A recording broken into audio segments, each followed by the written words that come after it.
Hello, dear students.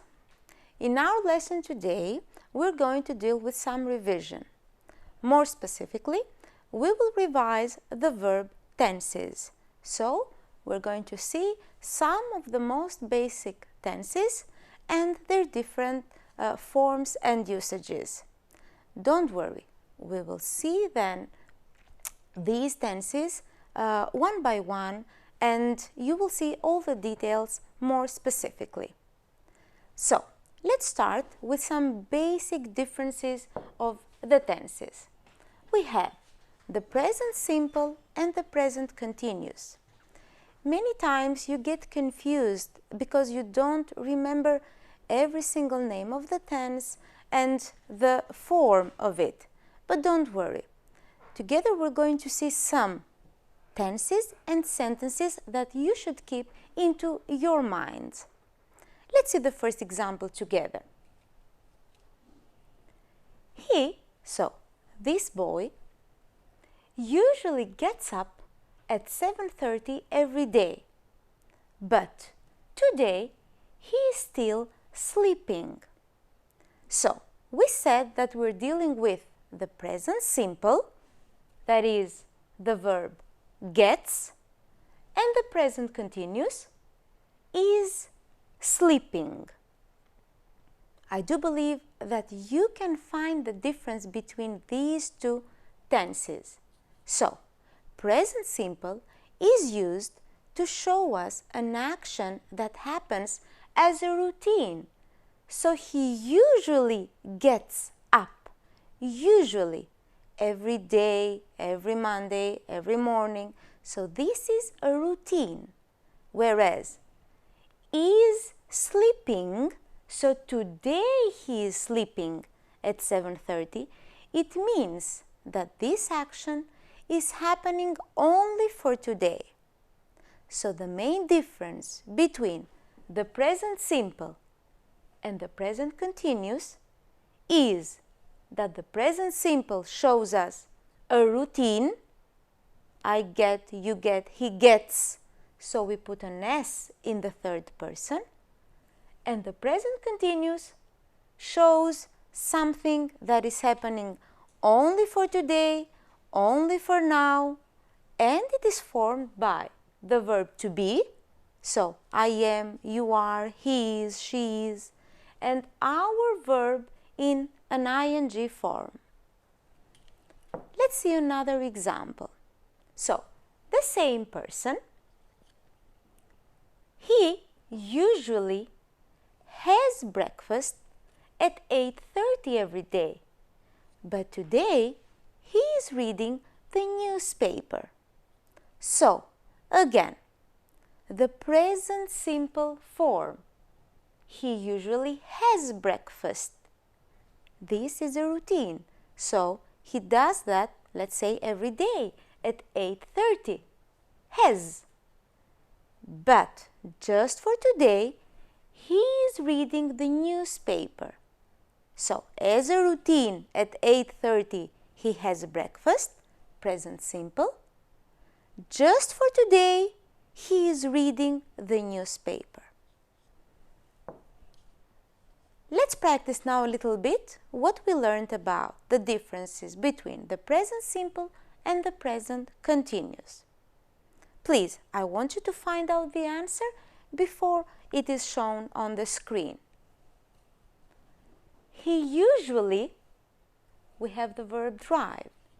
So, when we have the word, the time expression usually, it shows us a routine. So, we need to put what tense? The present simple. So, he usually, get the verb drive, put it in the third person with simply an S. He usually drives to work at 9 o'clock. But just for today, we're going to use the present continuous. Just for today, he is working in the garden. So, routine, simple verb. Something happening just for today, the verb to be and ing form. Let's see another example. We have the person in a restaurant, as you can see. He usually, we've got the verb eat, so usually. Again, it happens as a routine, we said. We're going to put the verb eat in the present simple. So he usually eats dinner at home at 6 o'clock. Just for today, he's in a restaurant. So we're going to use the present continuous. Just for today, this person is eating at a restaurant. So don't forget, present simple, routine, simple verb with an S in the third person, and present continuous, we're going to use the verb to be and ing form. Let's move on with the past simple and the present perfect. Past simple, it refers to the past, of course. So we're talking about an action in the past that is finished. Let's see the example. They bought a big house 10 years ago. They bought, our verb, so the verb is buy in the present form, and in the past it becomes bought. They bought a house. The question is, when? Do we know when this happened? Of course we do. It happened 10 years ago. So, keep in your minds, when we know when something happened, we put past simple. But if we have now this example, we have a car and they have bought a car. Have bought. This is the present perfect. Ask yourselves, do we know when this happened? No, we don't know. In the sentence, it is not stated when they bought a car. For this reason, we use a present perfect tense. So, again, when we know when something happened exactly 10 years ago, we use the past simple. Past, bought. When we don't know when something happened, and of course it is related to the present and not the past, we use the present perfect. So, have plus our verb in the past participle. Let's see now some sentences, and I would like you to find out the time expression that shows us when something happened and the mistake. If you see carefully, you will see that there is a mistake in the sentence. Let's see that together. I have broke a vase yesterday. First of all, which is the time expression? Of course, it's the word yesterday. So we're going to use what tense? Past, past simple. And automatically, the mistake is the word have. In the past, we're going to say, I broke a vase yesterday. When? Yesterday. So we know when it happened. And we put a past simple, of course. Let's move on with sentence number 2. Were you in Paris last month? As we read the sentence, we can see that it doesn't sound well, right? So, the time expression here in this sentence is, of course, last month. So again, it refers to the past. And the mistake is going to be the word be. So, were you in Paris last month? Do we know when?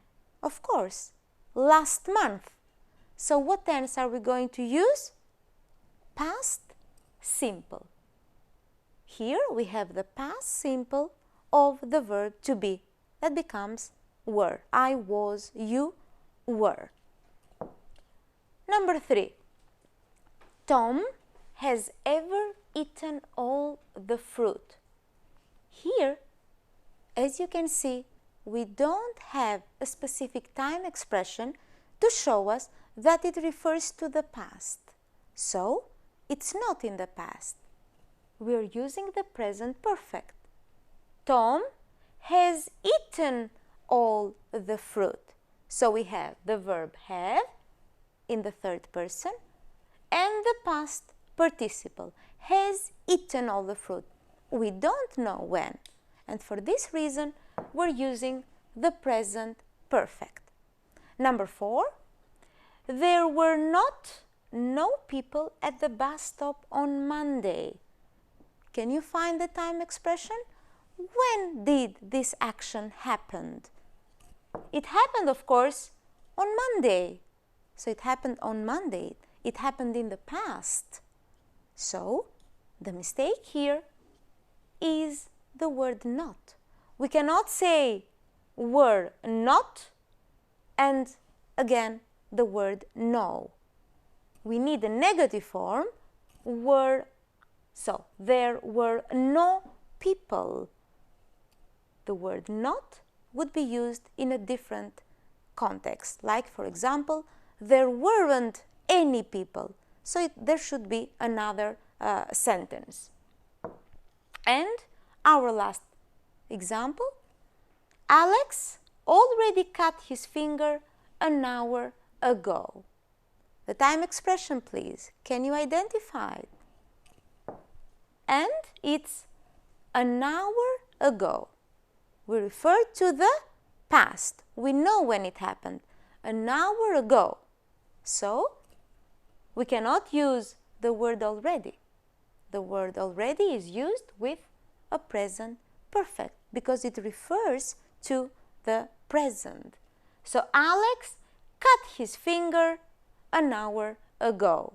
It happened in the past, he cut his finger and it's finished as an action. Let's see a little bit the future simple. When we're talking about the future simple, the word that comes to our minds is the word will, of course. So we have a short conversation between two friends. What will you buy Sandra for her birthday? I think I'll buy her a bottle of perfume. What about you? Perhaps I'll buy her a pair of earrings. Will you help me choose them? Yes, I will. As you identify, as you can see, this word will, so the future simple, shows us actions that have not been planned before. We're talking about on-the-spot decisions. So, I will buy, I don't know, maybe I will get this thing, I will get that thing. Or we're talking about things that we are not certain. I think, I believe, perhaps. So the future simple, so will and a simple verb is used for the future, for predictions, for on-the-spot decisions, and when we are not certain about the things that we're going to do. And let's see the past perfect simple as well. As you can see, this lady had done a lot of things before her husband came. So she had done the preparations, she had cut some vegetables, she had prepared the salad, she had prepared the food. Had prepared, had done. It's in the past perfect. So the verb have in the past, had, and our past participle. It refers to the past. But you're going to ask me, why not past simple? Why do we use past perfect? Because this action happened before another action in the past. If you see, she had cooked dinner before her husband came. So, first she had cooked, and then her husband came. This is in the past perfect, the first action, and this is in the past simple, came. And she had cooked dinner, the positive form, the affirmative, but she hadn't laid the table, the negative form. And for you to practice a little bit, there are some things that the lady had done or hadn't done the previous day. I want you to be quick at that and find the answer using the past perfect. So don't forget, had plus the verb in our past participle form. Wash the dishes. She had done that. So she had washed the dishes. Had washed. Feed the dog. No, she hadn't done that. So she hadn't fed the dog. Hadn't, negative form, and the past participle of the verb. Feed, that becomes fed. What about making the beds? Yes. So she had made the beds. Had plus the past participle of the verb make. Had made the beds. Do the shopping. Yes, again, she had done that. So she had done the shopping. What about ironing the clothes? No, maybe she didn't have time. So she hadn't ironed. Had not, hadn't. And our verb, when the verb is regular, iron, it simply gets an ed in the end. Ironed, hadn't ironed, had washed, regular again. And water the plants. Yes, she had done that. So she had watered. Can you see? Again, we have a regular verb. So, have in the past, had, and our verb, water, with an ed form in the end. What about cleaning the windows? No, she didn't have time probably. So she hadn't cleaned the windows. So, now I think that all those things that you had learned before about the present tenses, present simple, present continuous, I think that what you should do is simply have in mind that every single tense could be put in your minds with a specific example so that you can make those differences. And don't worry, because we are going to get every single tense then and analyze it for you to understand even better. Thank you for paying attention. Goodbye.